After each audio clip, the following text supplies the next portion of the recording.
have in front of me a Technomate HD to RF modulator. It comes with a 9 volt IR and has a HDMI loop out on it, okay? So this is the outer box unit. Technomate, the unit by the way is available with free delivery directly from freetv.ie. So this is the box that comes in. Everything that you're going to receive in the box is just in front of us here. Basically we have a power unit here and it's going to power the modulator, and we have 2 eyes that come with it along with a user manual.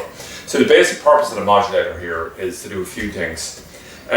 You have a HDMI input from a set-top box, such as this combo box I have here in front of me, and this combo box is feeding with a HDMI lead directly over here. But if we came along and we actually wanted to use an RF lead, like a coaxial cable to run directly into it, what we'd need to do is we'd need to convert the HDMI output into a DVB digital signal, similar to what's used for Serview broadcast, and then you can send it over, right? So that's exactly what this unit tries to achieve. So what we have on the back is we have the screw in tight here for the power unit. So I'm just going to push and screw it in here like this. So that's a rather cool thing here. And what we would do is we'll come along, and there's a HDMI in on this. So the HDMI that's going into the television here, I'm actually going to run this over here now, and I'm going to push this directly in here into the HDMI in. Now, one of the features that is really cool about this particular modulator is the fact that it has a HDMI loop on it, okay? What it means by HDMI loop is, normally we'll say if you're coming along and you're trying to send this signal an RF cable, you'll be sending it to the local television probably through a HDMI input, but you'll be sending it to the second room, or send the second room over a DVB-T coaxial cable, but the local television will still probably be connected by HDMI lead. And this has a loop out for HDMI, and the reason that that's so convenient is that it saves the need for the splitter, where you can actually run one HDMI lead in, another one out straight to this, and then the coax lead from here will go directly out. So what I have here is I have an F-type connection on this, and if we look here, we'll see that there is an RF out on it here and an option of powering a 9 volt signal on it, and I'll explain the significance of that in a moment's time. So we actually come along here, we now have the output from this, and it's actually running directly over here.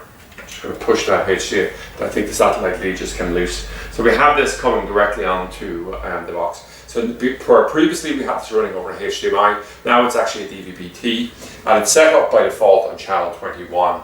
If we wanted to change the channel on it, this is the one thing I'm going to show you how to do it. And the significance of this is that you might want to pick a different channel in 21 simply because it might be another channel broadcasting on it, or maybe you're going to daisy chain a few units where you have 3 or 4 satellite boxes and you're building sort of a mini head end.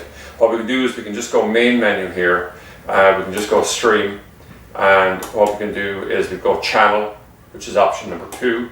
We come along and we can arrow up and down here. So if I went arrow up here to channel 2, I can come along and save this on, and the picture will disappear because now this television is tuned into channel 1, but we have it set to channel 24. So I quickly come along here and just go menu again and go to stream, come down to channel, and change this back to channel 22 or 21, which is here. Press OK, and it should pop back up on the screen there now. So that's a cool way of doing it. Now the significance of the Sky Eye here is that this is a Sky Eye effectively like you'd be used to using, or it's an IR. So it's a emitter here, and there's 2 parts to it. The first part of it is, what we're going to do is we'll put this on next to the television and mount it, the sensor here, up on top of it. And it just means that in the second location, we can grab the remote control, in this case from a Ferguson combo box, send it towards the sensor here. It'll send the signal to change channels, for instance, all the way back through the coax into the modulator. And then what we're going to use is we'll have a local IR sensor here, and we push this directly in here, and we put it in front of where the IR sensor would be on the front of the box. And it means then that the remote control signal to change channels is sent directly back into this box. And if we actually look at the back of the unit here, we have 2 things. We have an IR out, which is where this will plug in, and we also have the option to turn on or off the 9 volt thing out. The reason that there's an option to turn on and off, if you're not going to be using the 9 volt thing, you're not going to be using Sky Eyes, it's slightly more power efficient to run this without the thing, but you could run it with it on all the time if you didn't have a Sky Eye thing. I suppose just an environmental requirement on it. So overall, we'll say this modulator, I suppose it has advantages that it works well. The setup on it is very, very straightforward.